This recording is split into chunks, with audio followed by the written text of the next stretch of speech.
Halo semua, coba deh pas buka kulkas lihat yogurt.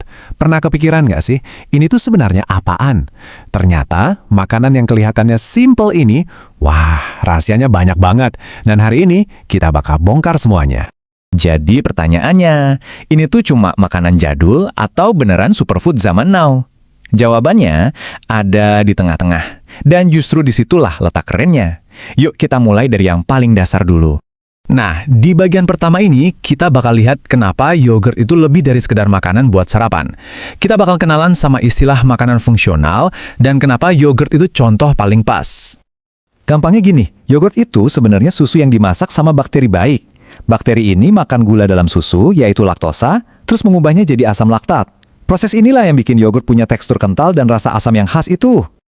Nah, ini dia nih yang bikin yogurt jadi istimewa. Dia itu makanan fungsional. Artinya, selain ngasih kita nutrisi biasa, dia itu punya kekuatan super tambahan yang secara aktif bantu ningkatin kesehatan kita. Oke, sekarang kita masuk ke bagian yang seru nih. Apa sih yang sebenarnya terjadi di dalam tubuh kita pas kita makan yogurt? Kenapa dia bisa jadi sahabat terbaik buat mikrobioma kita? Wah, ternyata manfaatnya luas banget loh. Dari jaga pencernaan sampai potensi melawan kanker, yogurt ini bener-bener sakti. Tapi yuk kita fokus ke beberapa manfaat utamanya. Jadi intinya tuh gini, probiotiknya bikin usus dan imun kita sehat. Kalsiumnya buat nguatin tulang dan gigi. Terus proteinnya yang tinggi, apalagi di Greek yogurt, bikin kita kenyang lebih lama. Semuanya ini nyambung, kerja bareng buat kesehatan kita. Eits, tapi ada syaratnya. Biar beneran ngefek, yogurt itu minimal harus mengandung 1 juta CFU, atau kita sebut aja pasukan bakteri baik tiap mililiternya. Jadi pas belanja, jangan lupa cek labelnya ya. Soalnya nggak semua yogurt itu punya kekuatan probiotik yang sama. Nah, Anda pernah nggak sih pas di supermarket berdiri di depan kulkas yogurt terus bingung? Ada probiotik, prebiotik, sinbiotik, bedanya apa sih? Tenang, di bagian ini kita bakal bedah satu-satu biar nggak pusing lagi. Yuk, kita bedah cepat. Probiotik itu bakteri baiknya. Prebiotik itu makanannya bakteri. Kalau sinbiotik, nah ini paket komplit, bakteri plus makanannya. Terus ada juga yang proteinnya tinggi biar kenyang, yang bebas laktosa buat yang nggak tahan, dan tentunya pilihan buat yang vegan. Oke, sainsnya udah jelaskan. Sekarang, gimana kalau kita bawa semua ilmu tadi langsung ke dapur kita? Betul banget, Anda bisa loh bikin superfood ini di rumah sendiri. Oke, selamat datang di sesi DIY. Kita bakal bikin yogurt kelapa yang enak banget dan bahannya cuma 2. Ini cara paling gampang buat dapat makanan fungsional nabati langsung dari dapur sendiri. Kunci pertama dan paling penting, santan.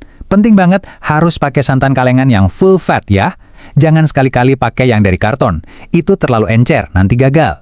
Cari deh merek-merek dari Thailand kayak Sevoy atau Aroidi, itu biasanya paling bagus hasilnya, super creamy. Aturan kedua yang super penting, probiotiknya. Pakai yang bentuknya kapsul ya, jangan yang pil keras. Dan ini yang paling penting dari semuanya.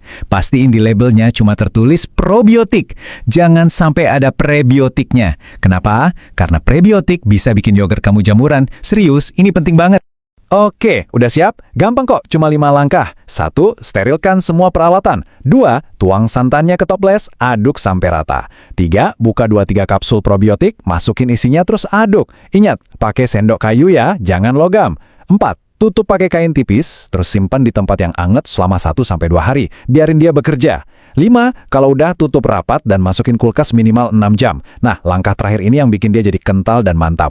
Oke, kadang-kadang kan percobaan pertama nggak selalu sempurna ya. Tapi tenang aja, kalau ada masalah, solusinya gampang kok. Yuk kita bahas masalah yang paling sering terjadi. Nah, masalah paling umum, yogurtnya kok encer banget ya setelah difermentasi. Pasti pada nanya kan, salahnya di mana nih? Ada 3 cara buat ngatasin ini. Pertama, cek lagi suhunya. Udah cukup anget belum? Triknya, bisa ditaruh di dalam oven yang mati. Tapi lampunya dinyalain, itu angetnya pas. Kedua, sabar, kuncinya itu ada di kulkas. Dia bakal mengental banget pas didinginin. Ketiga, kalau mau tekstur yang super tebal ala Greek yogurt, tinggal saring aja. Pakai saringan yang dilapisin kain tipis, taruh di atas mangkok, terus masukin kulkas. Nanti, cairannya bakal turun sendiri. Ada satu kutipan yang pas banget buat ini. Kalau pas kamu lihat hasilnya kelihatan agak encer, percaya deh sama saya, langsung masukin aja ke kulkas.